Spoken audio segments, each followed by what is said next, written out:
తెలంగాణలో కాంగ్రెస్ ప్రభుత్వం ఏర్పాటు చేసి 7 నెలలు గడుస్తోంది. రోజులు గడుస్తున్నాయే కానీ ప్రజల సంక్షేమాన్ని గాలి కుదిలేశారనేటువంటిది ప్రతిపక్షాల విమర్శ.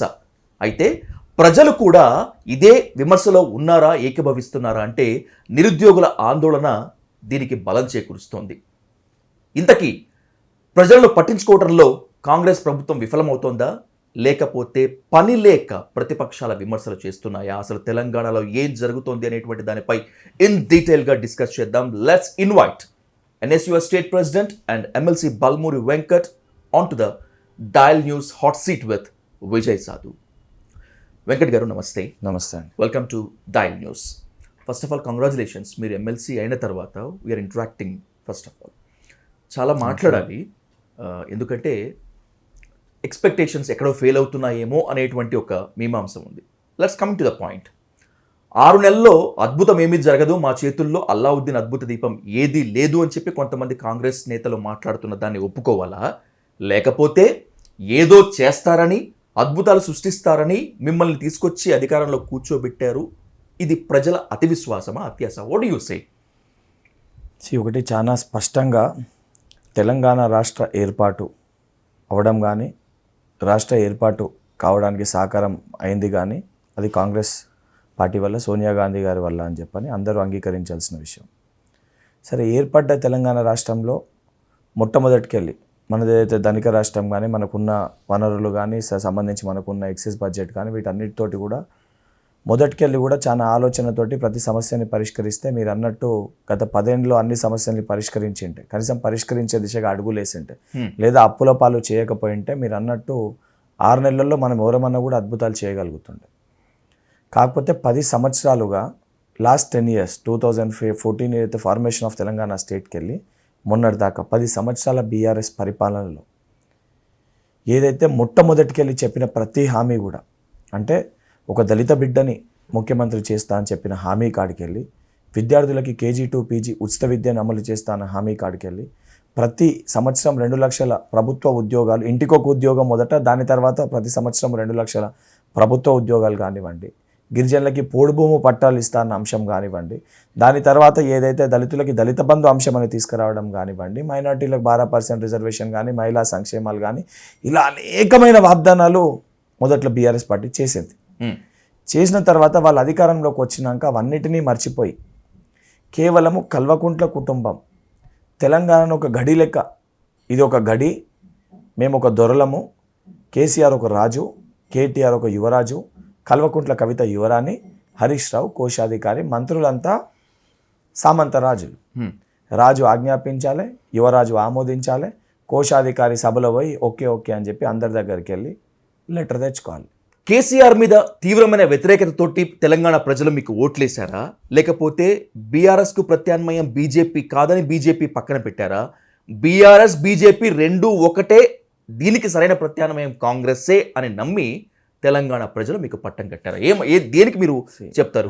100% 10 years ఆఫ్ యాంటీ ఇన్కంపెన్సీ ఉంటుంది, అది ఎవరిపైనా కూడా, అది సెంట్రల్ ఆర్ స్టేట్, అది ఎట్లా ఉంటుంది.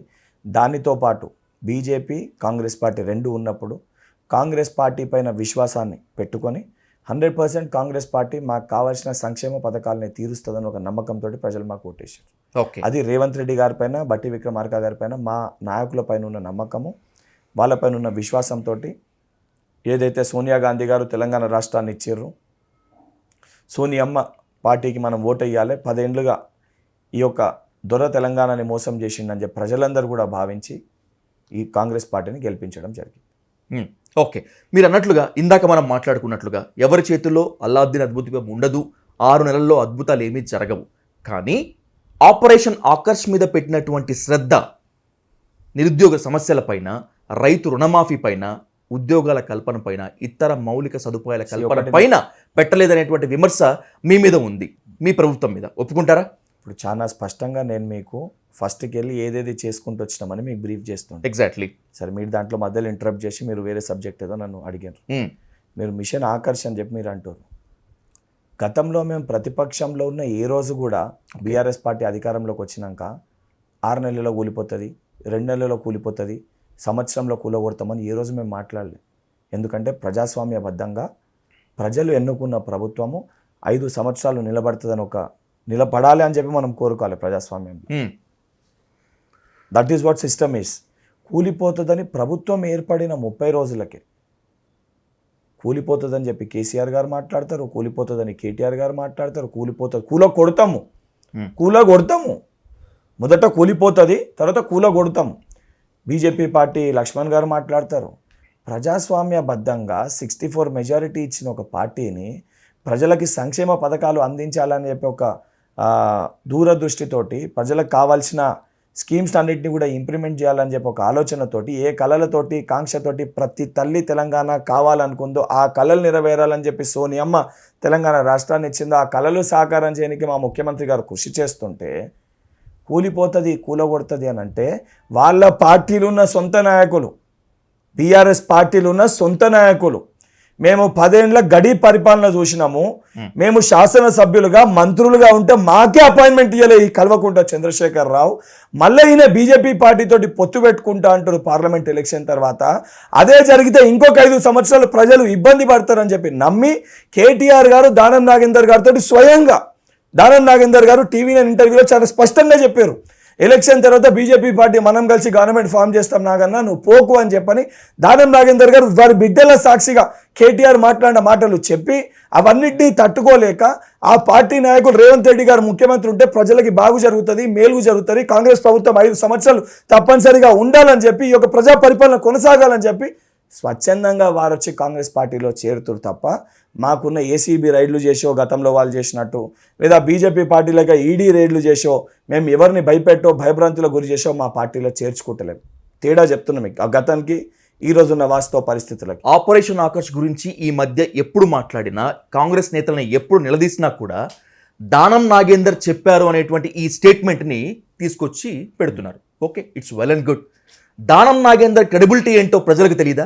దానం నాగేందర్ తెలంగాణ వాదుల మీద లాఠీ చార్జ్ చేసినటువంటి ఘనత ఏంటో తెలియదా?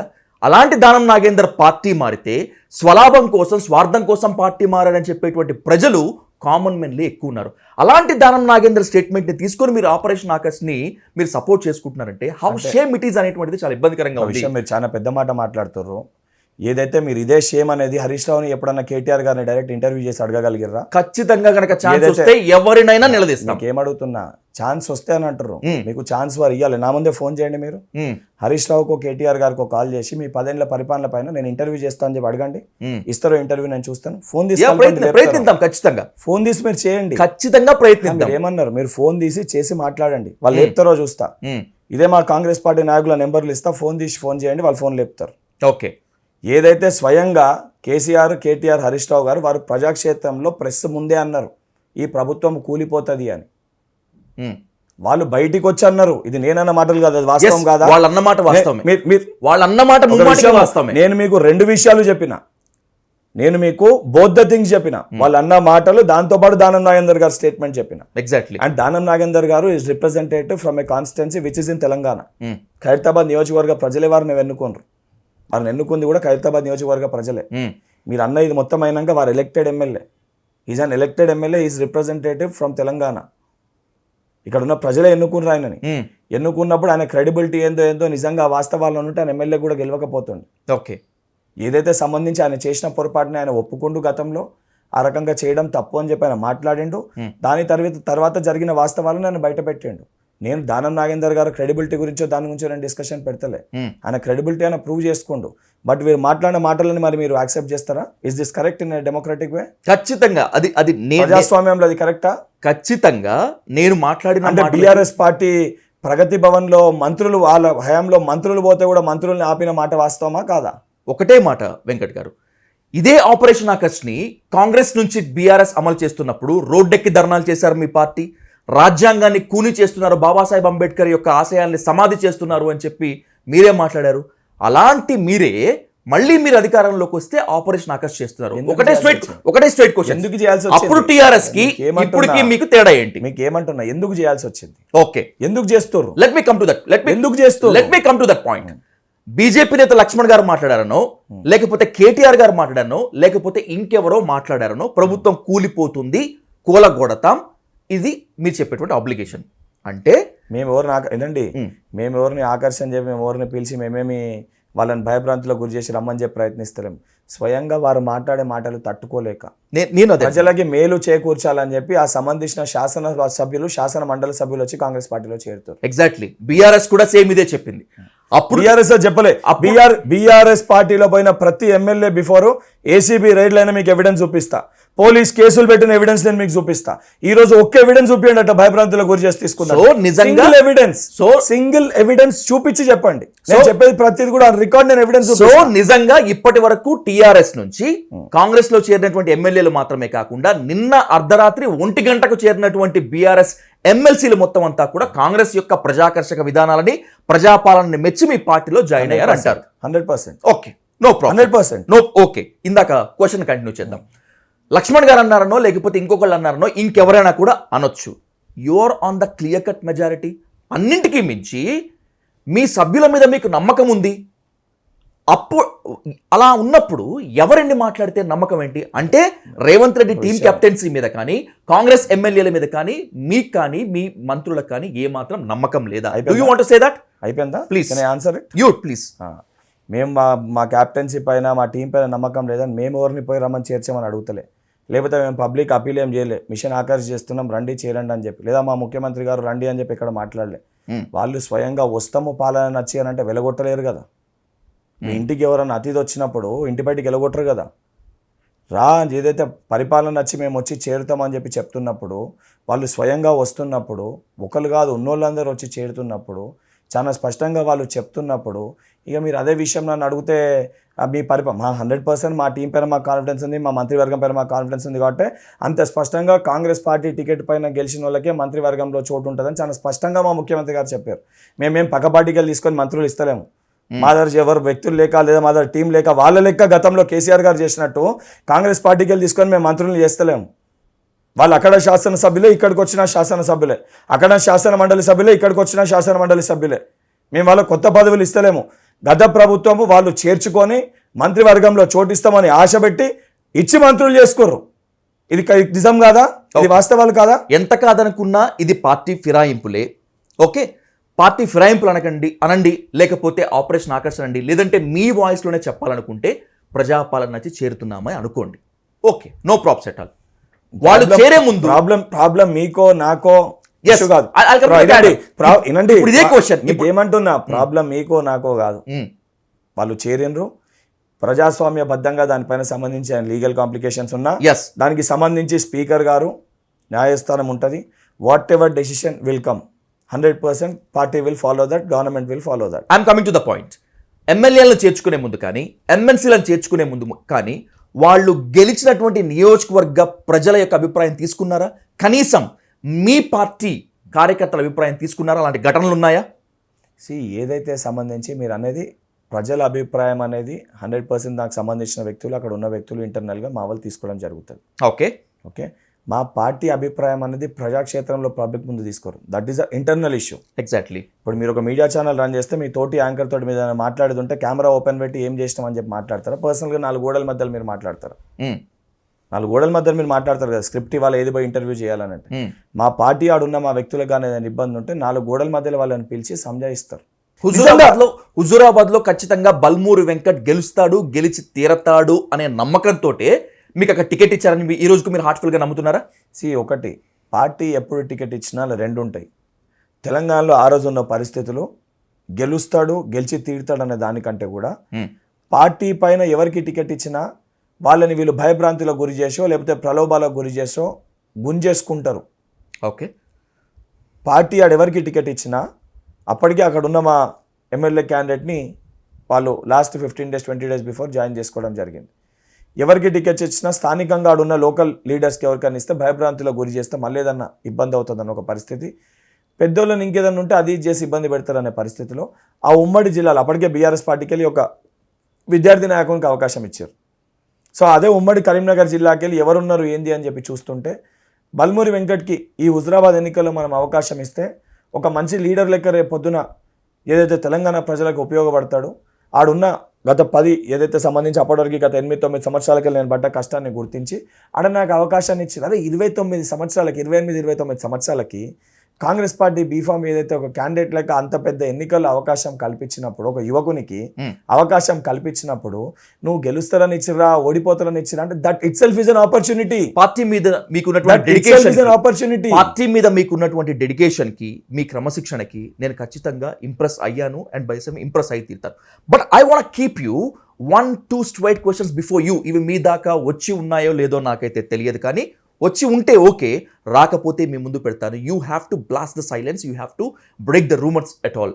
వెంకట్ గారు, హుజూరాబాద్లో ఖచ్చితంగా బల్మూరి వెంకట్ గెలవలేడు కాబట్టే బల్మూరి వెంకట్ని తీసుకెళ్లి హుజూరాబాద్లో పెట్టి బలి పశువును చేశారు అనేటువంటి విమర్శ రాజకీయ వర్గాల్లో ఉంది. ఇది మీ దాకా వచ్చిందని కూడా నాకు తెలుసు. మిమ్మల్ని నిజంగా బలి పశువు చేశారా, లేకపోతే కాంగ్రెస్ పార్టీ బీజేపీకి అమ్ముడుపోయి మిగతా పార్టీతో ములాఖత్ అయ్యి మిమ్మల్ని అక్కడ డమ్మీ క్యాండిడేట్గా పెట్టిందా? ఇప్పుడు ఒక విద్యార్థి నాయకునికి మనం రాజకీయాల్లోకి వచ్చినప్పుడు నేను ప్రజలకి ఒక పాత వేయాలనుకున్నా. ఒక upper middle class or middle class ఫ్యామిలీకి ఎవరో పేద తరగతి కుటుంబాలకి రాజకీయాలకు వచ్చినప్పుడు వితౌట్ ఎనీ పొలిటికల్ బ్యాక్గ్రౌండ్ మనం సక్సెస్ కాగలుగుతాము రాజకీయాల్లో అని ఒక మెసేజ్ ఇవ్వాలని చెప్పి నేను పాలిటిక్స్ చేస్తున్నాను. I'm doing politics out of passion. నాకు రాజకీయం చేసి ప్రజలకు ఏదో సేవ చేయాలనే ఉద్దేశంతో నేను రాజకీయాలకు వచ్చిన. నిజంగా లేదు నా వ్యక్తిగతం నేను చేసుకోవాలంటే నా కంప్లీట్ అయిన నా ఎంబీబీఎస్ నా డాక్టర్ ప్రొఫెషన్ తోటి నా వృత్తిపరంగా నేను చేసుకుని నేను హ్యాపీగా ఉండొచ్చు. అవును. సో రాజకీయాల్లోకి వచ్చినప్పుడు ఒక యంగ్స్టర్కి ఆపర్చునిటీ ఎక్కడ వస్తే ఆపర్చునిటీకి మనం యూజ్ చేసుకొని వెళ్ళాలి తప్ప ఆడ గెలుస్తామా ఓడిపోతామా ఏమవుతుంది అని చెప్పి భయపడితే అసలు నేను యువకున్నే కాదు. మీరు భయపడ్డారని చెప్పలే మీకు లెట్ మీ కంక్లూడ్. అసలు నేను యంగ్స్టర్నే కాదు. తెలంగాణ గడ్డ పైన ప్రతి ఒక్క రక్తంలో ఆ పౌరుషము, ఆ ఏదైతే సంబంధించి ఏదన్నా సాధించగలుగుతామని ఒక పట్టుదల ఉంటుంది. అందరూ చేయలేమన్నా కూడా చేయగలుగుతామనే ఒక పట్టుదల మనకు ఉంటుంది. తెలంగాణ గడ్డలో పుట్టిన ప్రతి ఒక్కరికి కూడా, ఇఫ్ ఐమ్ నాట్ రాంగ్, ప్రతి ఒక్కరు కూడా అదే పట్టుదల, ఇదే బల్మూరి వెంకట్ కూడా అదే పట్టుదల ఉండే. అదే పట్టుదలతో ఆడ వెళ్ళి పోటీ చేసిన. కానీ మీరు ఆడ పడ్డ ఓట్లని బలి పశువు చేసిర్రు, బలపరిచినరా, నా పైన కొంచెం ప్రేమ ఉన్నోళ్ళు బలి పశువు చేసిర్రు అని మా సొంత పార్టీ వాళ్ళు అన్నారా లేదా? అది మీకు అదే చెప్తున్నా. నా సొంత పార్టీ వాళ్ళు అన్నారు. బయట ఉన్న వాళ్ళు బల్మూరి వెంకట్ని ఖతం చేసారు అని చెప్పి మరికొంతమంది మాట్లాడారు. నేనంటే గిట్టని వాళ్ళు అబ్బా మంచిగా అయింది ఖతం అయిపోయింది అని చెప్పి మాట్లాడు. ఇది సర్వసాధారణం పాలిటిక్స్లో. బట్ బల్మూరి వెంకట్ ఖతం అయిపోయిందా, బల్మూరి వెంకట్ని బలిపశు చేసిరా, బలపరిచినరా, ఈరోజు బల్మూరి వెంకట్ ఉన్న స్థానం చూస్తే తెలుస్తుంది కదా, క్లారిటీ వచ్చింది కదా. సరే, ఆ రోజు ఏదైతే సంవత్సరంన్నర కిందనో మాట్లాడిన మాటలకి, 2 సంవత్సరాల క్రితం మాట్లాడిన మాటలకి ఈరోజు పార్టీ అధిష్టానం సమాధానం చెప్పింది కదా. సమాధానం నోట్తో చెప్పాల్సిన అవసరం లేదు, వాళ్ళు తీసుకున్న నిర్ణయాలతో సమాధానం చెప్పొచ్చు. కానీ ఇదే బల్మూరి వెంకట్ హుజూరాబాద్లో మీరు ఈరోజు పోయి మీరు ఇంటర్వ్యూ చేయండి. ఎన్నికల్లో పోటీ చేసి ఓడిపోయిన తర్వాత బల్మూరి వెంకట్ హుజూరాబాద్ నియోజకవర్గానికి చేసిన పనితీరు కామన్ పబ్లిక్ని అడుగుతున్నాను. నేను కార్యకర్తల్ని కాదు, కామన్ పబ్లిక్కి. నేను ఈరోజు కూడా హుజూరాబాద్ ఒక 8 months అవుతుంది. ఎలక్షన్స్ తర్వాత ఈరోజు మధ్యలో ఒకసారి పోయి ఒకటే రోజు ఏదైతే సంబంధించి ఇల్లందుకుంట దేవుణ్ణి, అదేవిధంగా బిజ్గిర్ షరీఫ్ దర్గా వెళ్ళి దర్శనం చేసుకొని వస్తే ఈ రోజు వరకు నేను వెళ్ళలేదు. ఎందుకంటే అలా పార్టీ ఆడ ఒక వ్యక్తికి నిర్ణయం ఇచ్చింది, ఒక వ్యక్తికి ఇన్ఛార్జ్ లేక బాధ్యతలు అప్పచెప్పి ఆయన పనిచేస్తున్నాను. ఈ రోజు కూడా మీరు పోయి పబ్లిక్ని అడగండి, బల్మూరి వెంకట్ అనే వ్యక్తి హుజూరాబాద్ టికెట్ వచ్చింటే గెలుస్తుండేనా ఓడిపోతుండేనా? నేను ఆన్సర్ చేయడం కాదు, నేను ఎవరన్నా కూడా తర్వాత నేను గెలుస్తుండే అని చెప్పి చెప్తా. కాకపోతే ఆ రోజున్న పరిస్థితిలో బల్మూరి వెంకట్ హుజూరాబాద్లో గెలుస్తాడా ఓడిపోతాడా అనే ఆలోచనతోటి బల్మూరి వెంకట్ని వేరే దగ్గరికి పంపలేదు. బల్మూరి వెంకట్ అవసరం కేవలం హుజూరాబాద్ నియోజకవర్గానికి కన్ఫైన్ అయితే, తెలంగాణ రాష్ట్ర వ్యాప్తంగా మొత్తం బల్మూరి వెంకట్ ప్రచారం చేస్తే ఇది పార్టీకి ఇంకా లార్జర్ పర్స్పెక్టివ్లో యూజ్ అవుతుంది అనే దాంతో నాకు స్టేట్ అంతా తిరగమని ఆపర్చునిటీ ఇచ్చారు.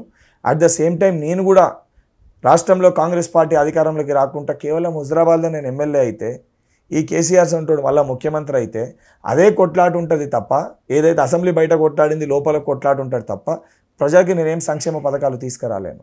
సో నాకు కూడా ఇంట్రెస్ట్ తెలంగాణలో కాంగ్రెస్ ప్రభుత్వం రావాలని ఉండే తప్ప, రేవంత్ రెడ్డి గారు బట్టి గారు ఏదైతే ముఖ్యమంత్రి ఉప ముఖ్యమంత్రి కావాలని ఉండే తప్ప, బల్మూరి వెంకట్ ఎమ్మెల్యే కావాలని నేను ఎమ్మెల్యే అయితే సరిపోతుందనే స్వభావం నాది కాదు, ఆ వ్యక్తిత్వం నాది కాదు. పార్టీ మొదటికే ఏ నిర్ణయం తీసుకుని, ఇంకోటి నేను ఫస్ట్ టైం నాకు వచ్చిన నామినేటెడ్ పోస్ట్ ఎమ్మెల్సీ. నేను గత 10 ఏళ్లుగా ఎన్ఎస్వై రాష్ట్ర అధ్యక్షునిగా ఉన్న పదవి ఎలక్టెడ్. నేను 2015లో ఎలక్టెడ్ ఎన్ఎస్వై స్టేట్ ప్రెసిడెంట్. 2017లో నాకు ఎన్ఎస్వై నేషనల్ సెక్రటరీగా నా పనితీరును గుర్తించి నన్ను ప్రమోట్ చేశారు. I was in charge of Gujarat and Karnataka. దాని తర్వాత ఏదైతే నేనే తెలంగాణ రాష్ట్రం పైన నాకున్న ప్రేమతోటి ఇక్కడ జరుగుతున్న ఏదైతే ఈ అక్రమాలపైన పోరాటం చేయాలని చెప్పి I have resigned for my national secretary post and I recontested as state president in the year 2019 and I was re-elected as NSY Telangana state president second time. ఆ రోజు 10 జిల్లాలకి, దాని తర్వాత 33 జిల్లాలకి. అది నా డెడికేషన్, అది నా ప్రేమ నా రాష్ట్రం పైన. అండ్ బల్మూరి వెంకట్ అనే వ్యక్తి ఆల్ ఆఫ్ ఎ సడన్గా ఏదైతే రాత్రి వచ్చి ఏదైతే రీల్ స్టార్ వచ్చి ఏదో అయి తీసుకొని నేను రాలే. మీరు ఓవర్ నైట్ స్టార్ కాదు, మీరు పారాషూట్ లీడర్ కాదు, you rise from the ashes. On record చెప్తున్నాను మీకు. ఓకే, మీరు ఇప్పుడు చెప్పారు ఒకప్పుడు మీరు స్టూడెంట్ లీడర్, ఇప్పుడు MLC. You thought that is a great position. కానీ దీని మీద కూడా ఒక విమర్శ ఉంది, ఒక ఆరోపణ ఉంది వెంకట్ గారు. అది కూడా మీ ముందుకు తీసుకువస్తాను. పెద్దల సభకు చిన్నోడు వినటానికి చాలా బాగుంది. అతి చిన్న వయసులోనే తెలంగాణ సీఎం రేవంత్ రెడ్డి తర్వాత పెద్దల సభకు వెళ్ళిన వ్యక్తి, ఇది కూడా సూపర్. కానీ అతి చిన్న వయసులోనే ఎమ్మెల్సీ పదవి మీకు ఇచ్చి పెద్దల సభకు పంపించి మీ గొంతు నొక్కేశారు, మీ గొంతు కోసేశారు, మీ రాజకీయ భవిష్యత్తుకి ఇక్కడే కాంగ్రెస్ పార్టీ సమాధి కట్టింది అనేటువంటిది మరొక విమర్శ, ఆరోపణ. What you say? ఒకటి పొలిటికల్ గతంలో ఉన్న సిస్టమ్ని ఫాలో అయితే ఫాలోవర్ అంటారు. నేను మీకు ఫస్టే చాలా క్లియర్గా చెప్పిన, నేను ఈ పాలిటిక్స్లో నాదంటూ ఒక సపరేట్ పాత్ వేయాలనుకున్నాను. సో బల్మూరి వెంకట్కి ఎమ్మెల్సీ ఇచ్చి ఖతం చేసిర్రా, బలపరిచిర్రా అనేది నాకు రాబోయే ఏదైతే కాలం నిర్ణయిస్తుంది, నా పనితీరుని నిర్ణయిస్తుంది. ఏ అవకాశానన్నా గతంలో ఏ ఎన్ఎస్ఏ రాష్ట్ర అధ్యక్ష పదవి కూడా ఇంత ఈ రీతిలో పొట్లాడి, ఈ రీతిలో ఏదైతే ప్రతిపక్ష పార్టీలో ఉన్నప్పుడు ప్రభుత్వం పైన కొట్లాడి ఇంత పేరు ఈ రకంగా ఎవరన్నా గతంలో పనిచేసిర్రా? First question. మనకిచ్చిన పదవికి మనము దాన్ని ఎట్లా యూటిలైజ్ చేసుకుంటామని మన పైన ఉంటుంది. అదొక పర్సెప్షన్ క్రియేట్ చేసి పెట్టారు గతంలో. ఎమ్మెల్సీ అంటే పెద్దల సభ, ఎవరికి అందుబాటులో ఉండరు, ఎవరికి టచ్లో ఉండరు, ఎవరితో మాట్లాడరు, ఆడి కథం అయిపోతుంది, లాస్ట్ స్టేజ్లో ఇస్తారు. బట్ రాజకీయ నిరుద్యోగులకు, కురువృద్ధులకి ఇస్తారన్న విమర్శ కూడా ఉంది. మీకు అదే చెప్తున్నా, అది గతంలో ఉన్న దాన్ని చూసి మాట్లాడుతున్నారు. అంటే మీరు పాస్ట్ని ఉద్దేశించి మాట్లాడుతున్నారు. అంతే. కానీ మనం అదొకటి మర్చిపోతున్నాము. కానీ ఇదే ఎమ్మెల్సీ ఏజ్ పరిమితిని, అంటే ఏజ్ లిమిట్ని అబౌవ్ 30 ఉన్న వాళ్ళకి ఇవ్వచ్చనే ఉంది. దాన్ని నిర్ణయం తీసుకున్నప్పుడు మీరు అన్న పరిస్థితి ఉంటే 50 ఏళ్ళ తర్వాత అని పెట్టొస్తుండే ఎమ్మెల్సీ అని. 30 ఏళ్ళ పైన వాళ్ళకి ఎమ్మెల్సీ అని చెప్పి పెట్టారు. Above 30 is the criteria. 30 ఏళ్ళు దాటితే ఎమ్మెల్సీ కావచ్చు. నేను చిన్నోన్నున్నా కూడా ఆ ఏజ్ లిమిట్లోనే కదా నేను ఎమ్మెల్సీ అయింది. అవును, 31 ఇయర్స్కే కదా నేను ఎమ్మెల్సీ అయింది. అంటే నేను అర్హున్నే కదా, అర్హత లేకుండా నేను తీసుకెళ్ళి సభలో కూర్చోబెట్టలేదు కదా. మిమ్మల్ని అర్హత లేకుండా తీసుకువెళ్ళి కూర్చోబెట్టారు, అదే చెప్తున్నా. మీకు వయసుకు మించినటువంటి భారాన్ని, మీ రాజకీయ భవిష్యత్తుని ఇక్కడ బ్యారియర్ పెట్టారని చెప్పేటువంటి బాధ కదా. మీకు ఏం చెప్తున్నా, బల్మూరి వెంకట్ అనేటోన్ని ఖతం చేసినాం అని చెప్పి ఎంత ప్రతిపక్షాలు కానీ నాకు పడనోళ్ళు కానీ అనుకున్నా దానివల్ల నాకు పోయేదేం లేదు. Because I'm least bothered. NEET exam వల్ల, డ్యూటీ. ఎస్, నీట్ ఎగ్జామ్లో అక్రమాల వల్ల తెలంగాణ విద్యార్థులు నష్టపోతున్నారు, ఆత్మహత్యలు చేసుకునే పరిస్థితి కూడా వస్తుంది. దీని ఎట్టి పరిస్థితుల్లో పారదర్శకం విచారణ జరిపించాల్సిందే అనేటువంటి డెడికేషన్ మీ పార్టీలో ఉందా, మీ ఎమ్మెల్యేలో ఉందా, మీ ప్రభుత్వంలో ఉందా? ఏదైతే సంబంధించి మా ముఖ్యమంత్రి గారే చాలా స్పష్టంగా ఢిల్లీలో మాట్లాడి ప్రెస్ మీట్ అడ్రస్ చేసి చెప్పిండ్రు నీట్ అంశం పైన. ప్రతిపక్ష పార్టీ నాయకుడు అనుకున్న మా నాయకుడు రాహుల్ గాంధీ గారు ఈ అంశం పైన మాట్లాడిండ్రు. ఓకే, మా ఏఐసిసి అధ్యక్షులు దీని గురించి మాట్లాడారు. ఎగ్జాక్ట్లీ. జాతీయ స్థాయిలో రాహుల్ గాంధీ గారు స్పందించి నీట్ పైన గొంతు విప్పినప్పుడు తమిళనాడు నీట్ అక్రమాల పైన ధ్వజమెత్తుతోంది, గర్జిస్తోంది. మనస వాచ కర్మణ నీట్కి వ్యతిరేకంగా అసెంబ్లీ తీర్మానం చేసి కూడా పంపించింది. రాహుల్ గాంధీ మాట్లాడినా, మీ సీఎం గారు ప్రెస్ మీట్ పెట్టినా కూడా ఎందుకని తెలంగాణ అసెంబ్లీ తీర్మానం చేసి పంపించలేకపోతుంది? ఎందుకని? అదే అంటున్నాను. ఎందుకని నిన్న CM Revanth Reddy, deputy CM Bhatti Vikramarka ఇద్దరూ వెళ్ళి ప్రధానమంత్రిని కలిసినా కూడా ఎందుకు నీట్ పైన ఒక విజ్ఞాపన పత్రం కానీ, ఒక ఓరల్ మాట కానీ చెప్పలేకపోయారు? భయపడ్డారా, లేకపోతే నీట్ ఇష్యూని లైట్గా తీసుకున్నారా? ఒకటి మాట్లాడినరా మాట్లాడలేదా అన్న అంశం బయటకు వచ్చిందా లేదా అనేది మా ముఖ్యమంత్రి గారితో నేను చర్చించినాక నేను చెప్పగలుగుతాను. 100% ఆ ఇష్యూని వారు అడుగుంటారు.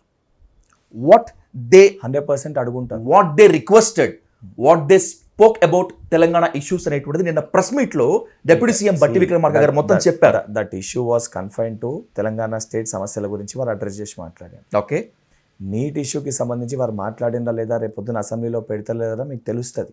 అండ్ ఇంకోటి, తెలంగాణ రాష్ట్రంలో ఏదైతే ఎమ్మెల్సీగా నేను ఎన్ఎస్ఏ రాష్ట్ర అధ్యక్షుడితో నేను ఒక ఎమ్మెల్సీని, మీరు అది మర్చిపోతురేమో, నేను ఒక ఎమ్మెల్సీని. ఈ మొత్తం మూమెంట్ని కూడా అన్ని విద్యార్థి యోజన సంఘాలతో తీసుకున్నప్పుడు నేనున్నా, ఐఎమ్ పార్ట్ ఆఫ్ దట్. నిజంగానే నేను చేయలేకపోతే, మీరు అన్నట్టు ఆ గలాన్ని మనం బలంగా వినిపించలేకపోతే ఇంకొకరు కూడా ఎత్తుకుంటారు. ఇప్పుడు ఎవరి డ్యూటీ వాళ్ళు చేస్తారు, ఎవరి పని వాళ్ళు చేస్తున్నప్పుడు ఒకటే పని అందరు చేయాల్సిన అవసరం లేదు. ఇప్పుడు ప్రతి చోట మీరే వెళ్ళి ఇంటర్వ్యూ చేయరు కదా, అవును, వేరే వాళ్ళ వరకు చెప్తారు కదా, ఎవరి డ్యూటీ వాళ్ళకి చెప్తారు. ఏ స్థాయిలో ఏ వ్యక్తిని ఇంటర్వ్యూ చేస్తున్నట్టు ఆ రకంగా మీరు పంపిస్తారు. ఇప్పుడు బల్మూర్ వెంకట్ డ్యూటీ బల్మూర్ వెంకట్ సక్రమంగా చేయకపోతే నా ప్లేస్లో ఇంకోళ్ళు డిప్లాయ్ చేయాలి, లేకపోతే ఇంకోళ్ళు అపాయింట్ చేయాలి. నా డ్యూటీ నేను చేస్తున్నా కదా. లేదు నీట్ ఇష్యూ పైన తెలంగాణ రాష్ట్రంలో సరిగా కొట్లాడలేకపోయిన ఒపీనియన్ ఉంటే మీరు నాకు చెప్పండి, దట్స్ మై ఇన్ఎఫిషియన్సీ అని నేను ఒప్పుకుంటాను. నేను చేయలేకపోయినా ఐ డిడ్ంట్ సే దట్. మీకు చెప్తున్నాను. మరి నేను చేస్తున్నప్పుడు ఆ డ్యూటీ నేను ఆల్రెడీ చేస్తున్నప్పుడు ఇంకా మీకు ఈ క్వశ్చన్ ఎడికల్ రేజ్ అవుతుంది. అండ్ అసెంబ్లీలో దీనిపైన ప్రస్తావన వస్తుందా రాదా, ఇప్పుడు అసెంబ్లీ సెషన్లో మీకు క్లారిటీ వస్తుంది కదా. అది రావాలని కోరుకుంటున్నాను. వస్తుంది. రాకపోతే ఇదే శాసన మండలి సభ్యునిగా బల్మూరి వెంకట్ ఉన్నాడు, మండలిలో దీన్ని రేజ్ చేసి పెట్టిపిస్తా. You must. అరే ఆన్ రికార్డ్ నేను చెప్తున్నా. I'm requesting you to you must. అరే you need not request me, it's my responsibility and it's my duty. 100% I will do it. తప్పకుండా. తెలంగాణ కోసం కొట్లాడింది విద్యార్థులు, బలిదానం చేసినటువంటి వాళ్ళు కూడా విద్యార్థులే, మిగతా వాళ్ళందరూ కూడా చేశారు. టీఆర్ఎస్ వద్దు అని చెప్పి, అంటే టీఆర్ఎస్ కావాలి అని ఓట్లేయించిన వాళ్ళు విద్యార్థులే, అదే టీఆర్ఎస్ వద్దురా బాబు అని చెప్పి ఎళ్ళగొట్టింది కూడా విద్యార్థులే. ది ఫైనల్ పాయింట్, కాంగ్రెస్కి ఓటేయమని చెప్పింది కూడా విద్యార్థులే. అలాంటి విద్యార్థులతో, నిరుద్యోగులతో కాంగ్రెస్కి గ్యాప్ వచ్చిందా? ఈ గ్యాప్ ఎవరైనా సృష్టిస్తున్నారా? ఒకటి ఇష్యూస్ చిన్నవి ఉన్నాయి అనే దానికి నేనేం దాన్ని తప్పు పడతలేను. ఈ ప్రజాస్వామ్యంలో ఎవరికి ఏమున్నా, గతంలో కాంగ్రెస్ పార్టీ అధికారంలోకి వచ్చినా కూడా ధర్నా చౌక్లో ధర్నా చేసినా కానీ, కొంతమంది వ్యక్తులు దీక్ష చేసినా కూడా, ఈ టెట్ నిర్వహణ పైన నేనే నేరుగా వెళ్ళినా మాట్లాడినా, ఆ దీక్షను విరమించి ఆ సంబంధించిన డిమాండ్స్ని కూడా నేను యాక్సెప్ట్ చేయించిన. కాకపోతే ఇక్కడ ఏమైందని అంటే, మీకు ఇప్పుడే చెప్పిన డిఎస్సి ఎగ్జామ్ గతంలో ఎప్పుడు ఉండేది, ఏడి పోస్ట్ పోన్ అయింది, టెట్ ఎందుకు నిర్వహించిన, మీరు 2 ఆస్పెక్ట్స్.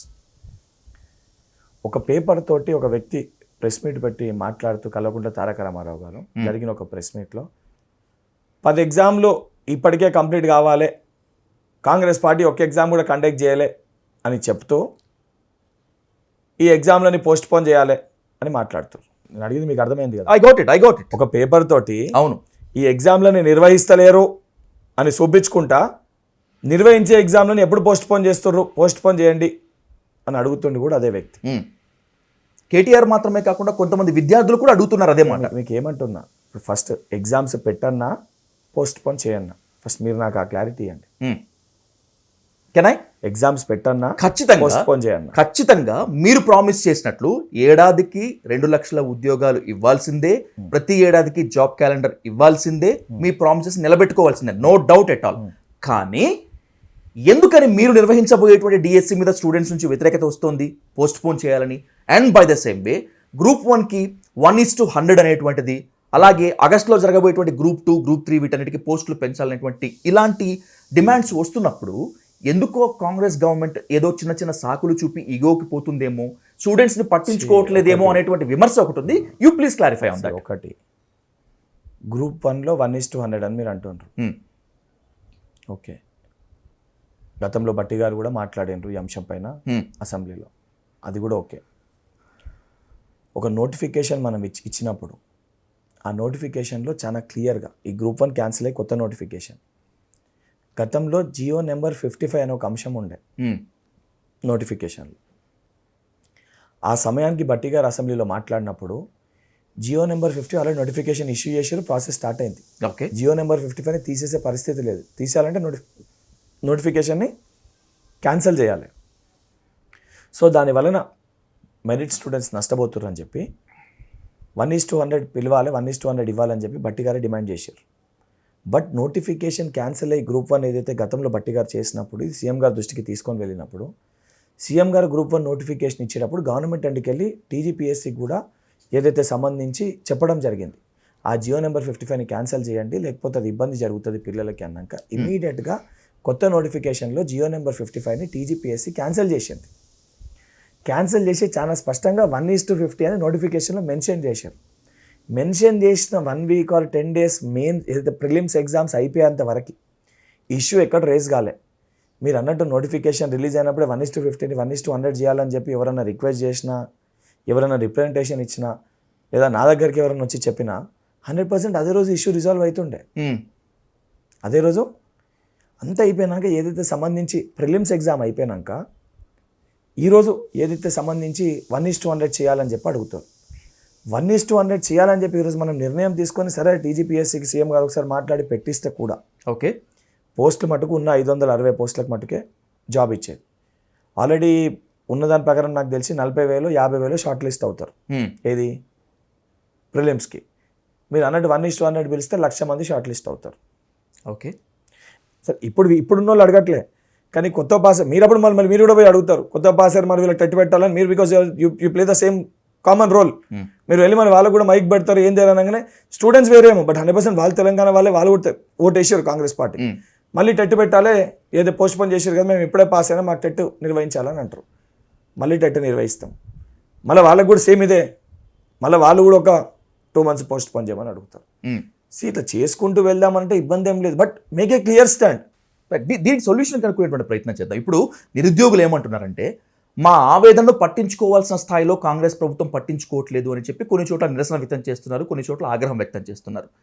కానీ మీ అంబిషన్ని, మీ మోటోని ఎక్కడో నిరుద్యోగులతో స్టూడెంట్స్తో మిస్ మ్యాచ్ అవుతోంది అనేటువంటి ఒక చిన్న పాయింట్ ఆఫ్ వ్యూలో గవర్నమెంట్ ఉంది. ఇప్పుడు వీటన్నింటినీ ఫుల్ స్టాప్ పెట్టాలంటే, ఈ డౌట్స్ని వీటన్నింటిని గనక ఫ్లేర్ అప్ చేసుకోవాలంటే why can't you go for consensus? ఒక కొంతమంది స్టూడెంట్ లీడర్స్ పిలిచి ఎందుకని కన్సెన్సస్ మళ్ళీ పూర్తి స్థాయిలో చేయకూడదు? Do you think we're not meeting students?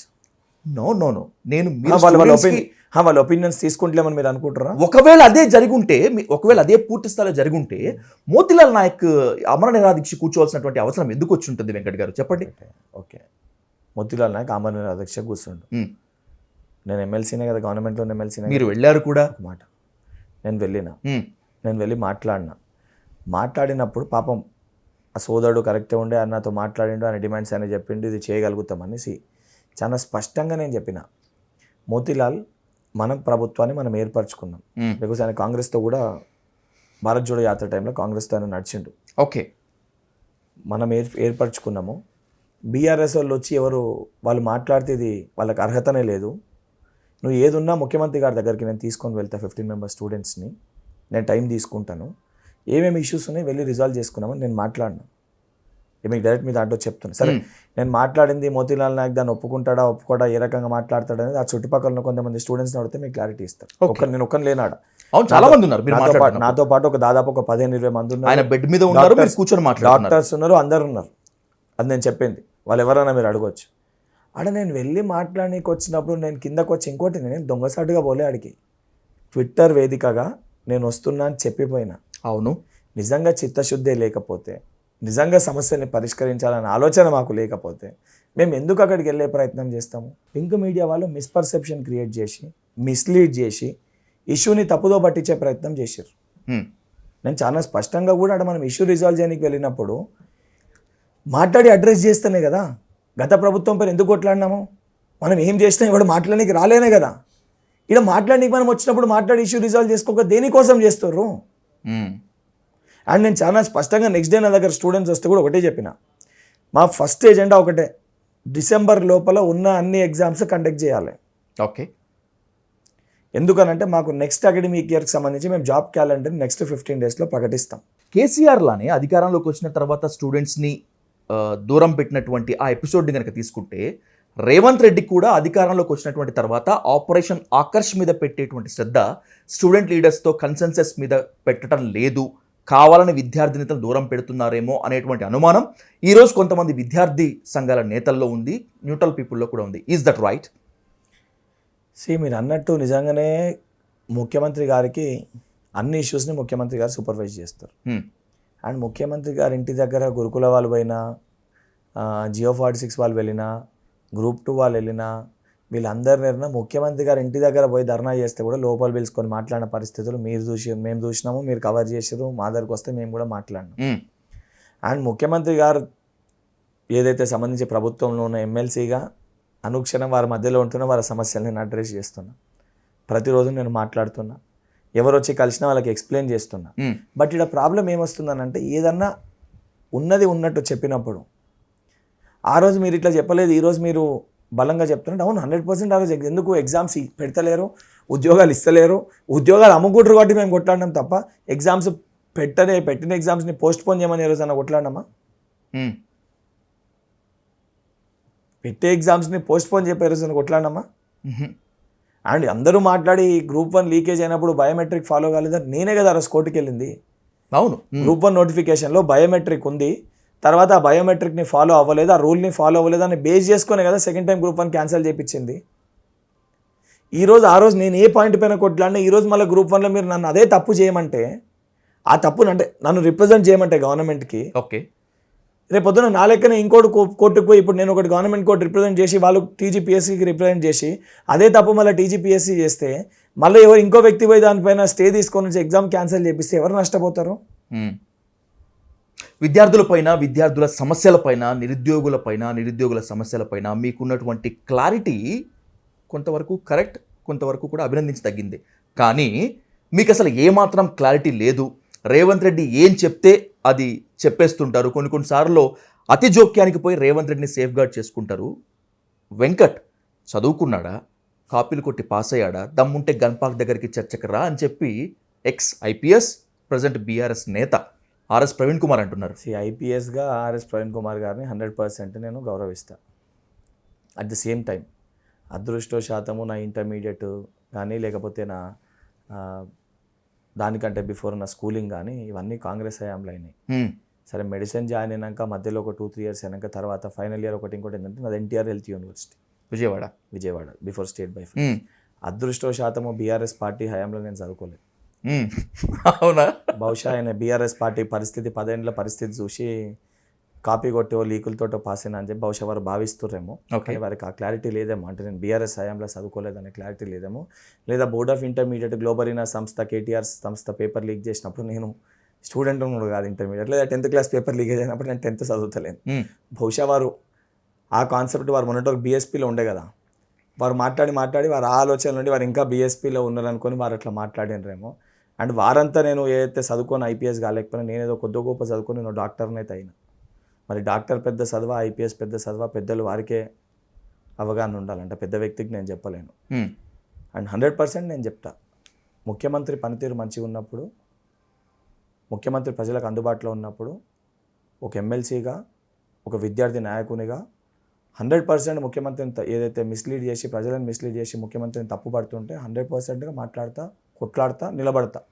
That is for sure. అది నా రెస్పాన్సిబిలిటీ.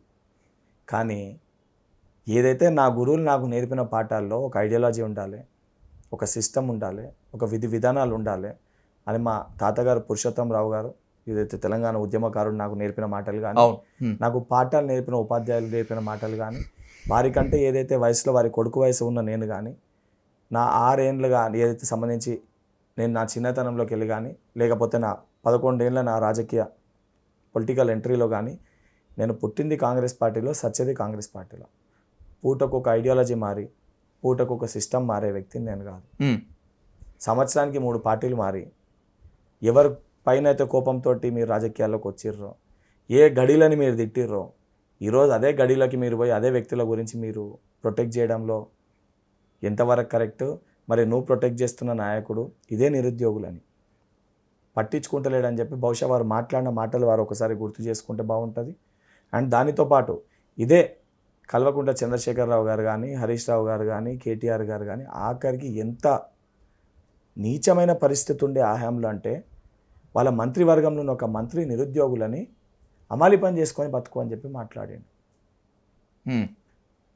నిరుద్యోగులు ఆత్మహత్యలు చేసుకుంటే బోడా సునీల్ నాయక్ ప్రవళిక మా చెల్లి ఆత్మహత్య చేసుకుంటే దాన్ని తప్పుదోవ పట్టించి ఆ ఆత్మహత్య వేరే దానికోసం చేసుకోరని చెప్పి తప్పుడుగా మాట్లాడిన పార్టీ అది.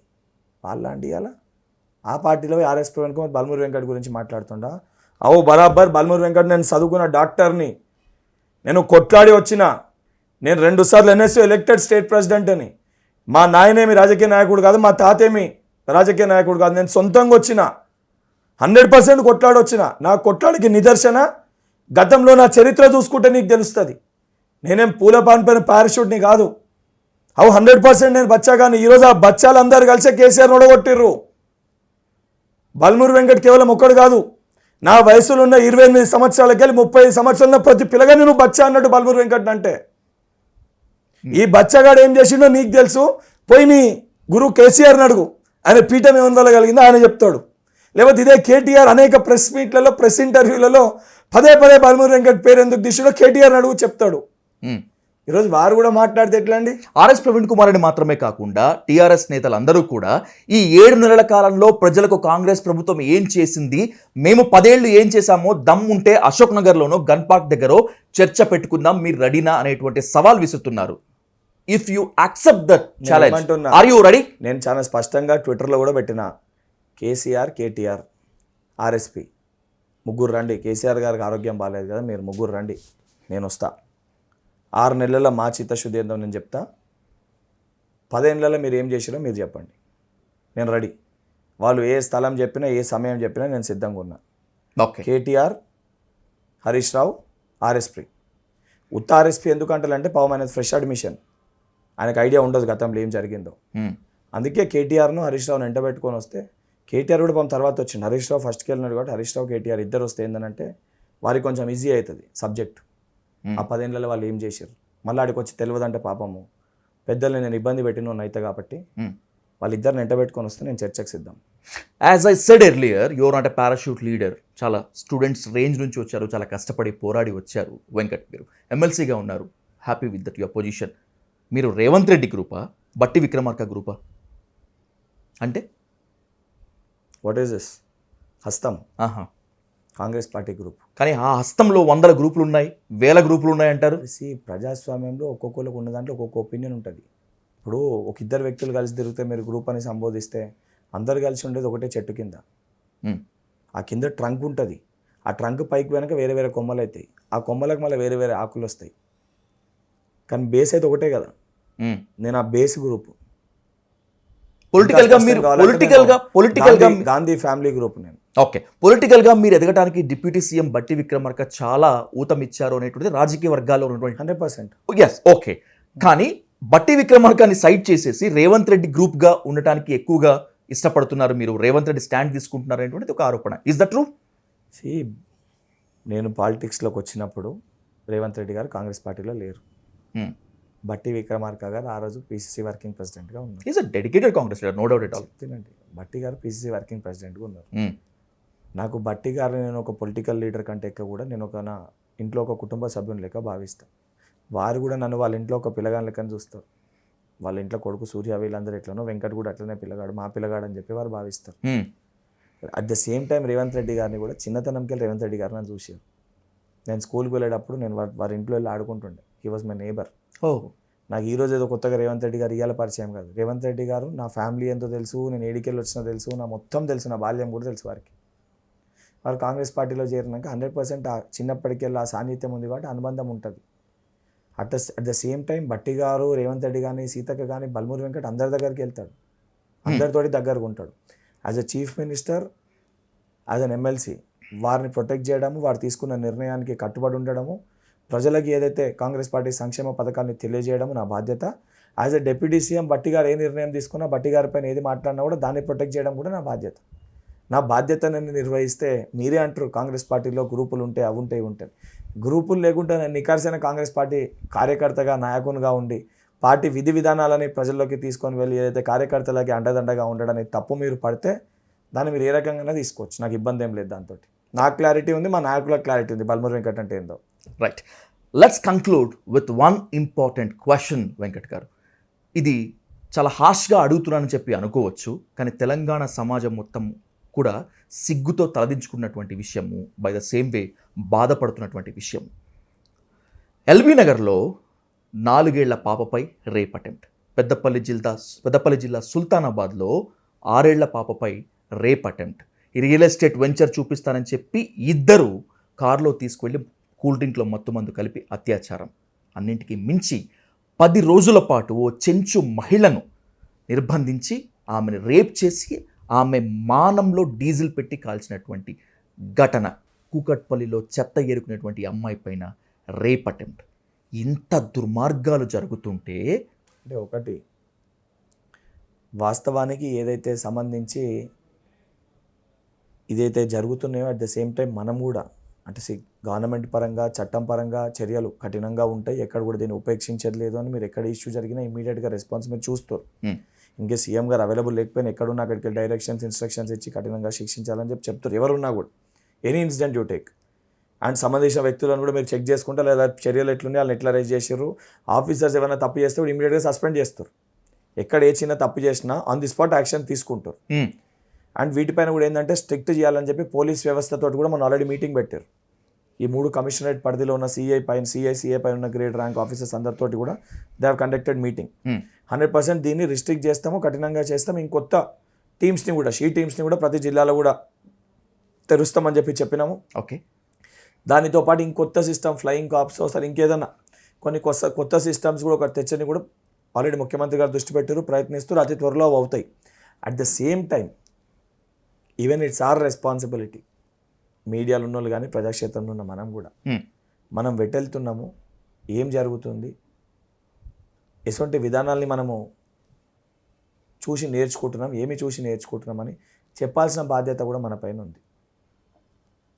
ఎందుకంటే ఈవెన్ తల్లిదండ్రులకు కూడా పిల్లలకి నేర్పించడంలో కానివ్వండి, లేదా ఒక అన్నగా తమ్ముళ్ళు ఏమవుతారో చూసుకోవాల్సిన, ఎవరైతే అన్నలు ఉన్నారో వాళ్ళ తమ్ముళ్ళు ఏ దారిలో పోతారో చూసుకోవాల్సిన బాధ్యత కానీ, ఎందుకు ఈ పరిస్థితి వచ్చింది అనేది వాటిపైన ప్రభుత్వం పరంగా ప్రభుత్వం చేస్తుంది. At the same time media పరంగా మీడియా కూడా దాన్ని రిస్ట్రిక్ట్ చేయడానికి అవేర్నెస్ ప్రోగ్రామ్స్ క్రియేట్ చేయాలి. మేము కూడా చేస్తే ఏ రకంగా ఉంటుందని చెప్పి మేము కూడా మాకు ఉన్న చోట మా గలాన్ని మేము కూడా వినిపించేదాన్ని ఆపే ప్రయత్నం చేస్తాం. దిస్ బికాజ్ ఎందుకంటే ఇటువంటివన్నీ ఆపాల్సిన బాధ్యత అందరిపైన ఉంటుంది. బికాజ్ ఎందుకంటే ఈ సిస్టంలో ఇది రిస్ట్రిక్ట్ అవ్వాలంటే చేసేటోళ్ళు కూడా తెలంగాణలో ఉన్నోళ్ళే కదా. అవును. బయటికి వెళ్ళి వచ్చేవారు వచ్చి చేస్తలేరు కదా. సో వాళ్ళు చేయకుండా వాళ్ళని చెప్పాల్సిన బాధ్యత కూడా మన పైన ఉంది కాబట్టి మనం కూడా బాధ్యత తీసుకోవాలి. తప్పకుండా. ఇప్పటి వరకు తెలంగాణ కోసం కొట్లాడారు. తెలంగాణలో నిరుద్యోగ సమస్యలపైన, స్టూడెంట్స్తో సమస్యలపైన, అలాగే తెలంగాణలో ఉన్నటువంటి అన్ని సమస్యలపైన కూడా ఇప్పటి వరకు మీరు కొట్లాడుతూ వచ్చారు. ప్రజా ఆశీర్వాదంతో మీరంతా అధికారంలోకి వచ్చారు. అఫ్కోర్స్ అన్నట్లుగానే 6 నెలల్లో బహుశా ఏమీ కాకపోవచ్చు, కానీ ఇంకా సమయం ఉంది. ప్రజల అంచనాలని మీరు అందుకోవాలని, ఎక్కడన్నా కనుక ప్రజలతో గ్యాప్ ఉంటుంది ఫిలప్ చేసుకుంటూ తెలంగాణ సర్వతోముఖాభివృద్ధికి మీరు పాటుపడాలని మనస్ఫూర్తిగా కోరుకుంటూ థ్యాంక్స్ ఫర్ యూ వెంకట్ గారు. Thank you so much.